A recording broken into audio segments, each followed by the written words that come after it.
ফজরের নামাজ দিয়ে যেই বান্দা দিন শুরু করে তার পুরো চেহারাটা আল্লাহ তার নূর দ্বারা নূরান্বিত করে দেয়।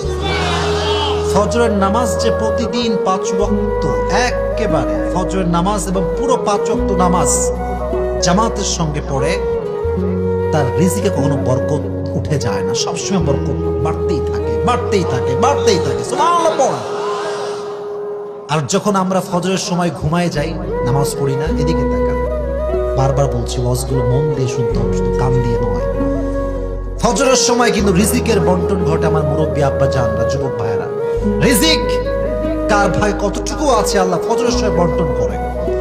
তো যখন কোনো বান্দা ফজরের সময় ঘুমিয়ে থাকে, ফেরেশতা রিজিক নিয়ে এসে তার মুখে এমনে ধরে ঠাস করে মারে আর বলে, তোর উপর আল্লাহ নারত, তুই ফজর নামাজটা পড়লি না। এভাবে রিজিকটা ছুঁড়ে তার মুখে মারে।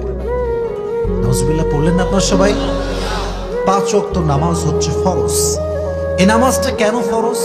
নামাজের ইম্পর্টেন্স কতটুকু, গুরুত্ব কতটুকু, নামাজ আমরা কেন পড়ি না, নামাজ কি করলে মনোযোগ বাড়বে, নামাজ না পড়লে কই আমরা যাব, কি শাস্তি হবে, একটু ব্যাখ্যা দিয়ে আজকে আমরা ওয়াজটা শুনবো। রাজি আছেন তো ইনশাআল্লাহ? আসুন আমরা কোরআন থেকে শুরু করি। সালাত এটা হচ্ছে আরবিক ওয়ার্ড, আরবি শব্দ। সালাহ means literally connection, link or communicate. নামাজ অর্থ হচ্ছে কথা বলা, নামাজ অর্থ হচ্ছে সম্পর্ক তৈরি করা, নামাজ মানে হচ্ছে আল্লাহর সঙ্গে দৃঢ় সম্পর্ক তৈরি করা। সুবহানাল্লাহ পড়লেন না সবাই? The man who practices salah in every single day, actually he is maintaining a strong and continuous connection with Allah subhanahu wa ta'ala through the act of ritual prayers. যে 5 ওয়াক্ত নামাজ প্রত্যেক দিন বা জামাত পড়ে, তার সম্পর্ক আল্লাহর সঙ্গে এতটা মজবুত হয়ে যায়, পৃথিবীর কোনো মানুষ সে সম্পর্কে আর ভাঙতে পারে না। সুবহানাল্লাহ পড়ে সবাই। তাহলে একটু মুখস্থ করি। নামাজ অর্থ হচ্ছে কানেকশন। বলো, নামাজ অর্থ কানেকশন, 1 নাম্বার। 2, সালাত অর্থ হচ্ছে টার্ন ফেস, মুখ ঘোরানো।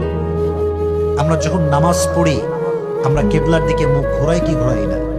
ঘোরাই। ইন্নী ওয়াজ্জাহতু ওয়াজহিয়া লিল্লাযী ফাতারাস সামাওয়াতি ওয়াল আরদা হানিফা ওয়া মা আনা মিনাল মুশরিকিন।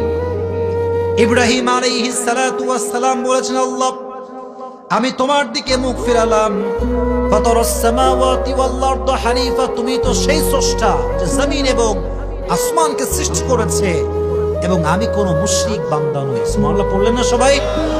I have turned my face to the one who has created the heavens and earth. আমি তো সেই স্রষ্টার দিকে মুখ ফিরিয়েছি যিনি জমিন এবং আসমানের মালিক। তিনি কে? তাহলে নামাজের আমরা 2টি অর্থ পেলাম। এক হচ্ছে সালাত, অর্থ হচ্ছে কানেকশন।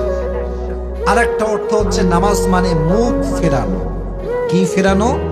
মুখ ফেরানো। এবার আসেন হাদিসে আমরা আসি।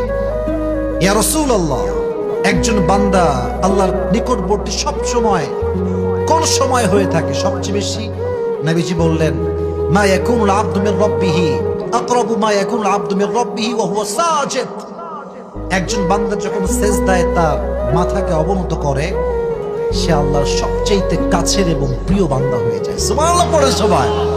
তাহলে এটা ছিল নামাজের শাব্দিক অর্থ এবং পারিভাষিক অর্থ। নামাজ মানে হচ্ছে নিজের সঙ্গে নিজের কথা নয়, নামাজ মানে হচ্ছে বান্দা একজনের সঙ্গে কথা বলে। তিনি কে? এবার আসেন, the question is why Allah subhanahu wa ta'ala has made this obligatory upon us. আল্লাহ এটাকে ফরজ কেন করেছেন? আচ্ছা বলেন তো, 5 ওয়াক্ত নামাজ সুন্নাত না ফরজ? নিমসারের ভাইরা, আওয়াজ কিন্তু কমে গেলে হবে না। কি বলেন তো? কোন সন্দেহ আপনাদের ভেতরে আছে? কেন ফরজ? আচ্ছা, আপনাদের কুমিল্লায় সবচেয়ে বড় কোম্পানির নাম কি বলতে পারবেন? বড় কোম্পানি আছে না? আচ্ছা মনে করেন এখানে একটা আমি দেখেছি কোকা কোলা কোম্পানি, রাস্তার বাম পাশে মসজিদও আছে। যত বড় কোম্পানি হোক না কেন, যখন আপনি কোম্পানিতে জব নিবেন অ্যাজ এ স্টাফ, কর্মজীবী আপনি, এখন সেখানে একজন চাকরিজীবী হিসেবে আপনার দায়িত্ব পালনের দরকারটা আছে না নাই? তো এই দুনিয়াতে যে আমরা এসেছি, পুরো দুনিয়াটার মালিক একজন, তিনি কে?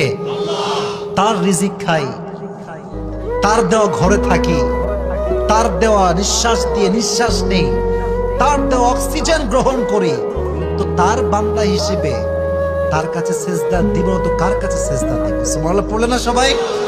এটা হচ্ছে একটা ন্যাচারাল প্রসেস, এটা একটা ন্যাচারাল ওয়ে। আল্লাহ বলছে তুই তো আমারই গোলাম, তুই তো আমারই সেজদা করবি। এটাকে আল্লাহ তাআলা ফরজ করে দিয়েছেন বান্দার জন্য। সুবহানাল্লাহ পড়েন সবাই। ন্যাচারাল ওয়ে, যেমন ভাবে একটু বুঝাই আর একটু বুঝাচ্ছি, একটু ব্যাখ্যা না করলে এটা এতটা সহজ হবে না বোঝার জন্য। যার ওয়াইফ আছে সে তো তার বউরে ভালোবাসবে নাকি অন্য মেয়েরে ভালোবাসবে? কাউরে ভালোবাসবে? বলেন কথা, কাকে কাকে? বউকে ভালোবাসবে না অন্য মেয়েকে ভালোবাসবে? বউকে। এখন যেই ছেলে বউকে বাদ দিয়ে অন্য কোনো মাইয়ারে কয় আই লাভ ইউ, তার চরিত্রে ভেজাল আছে, সে লুচ্চা নাম্বার 1। ঠিক কেনা বলার জন্য কেন?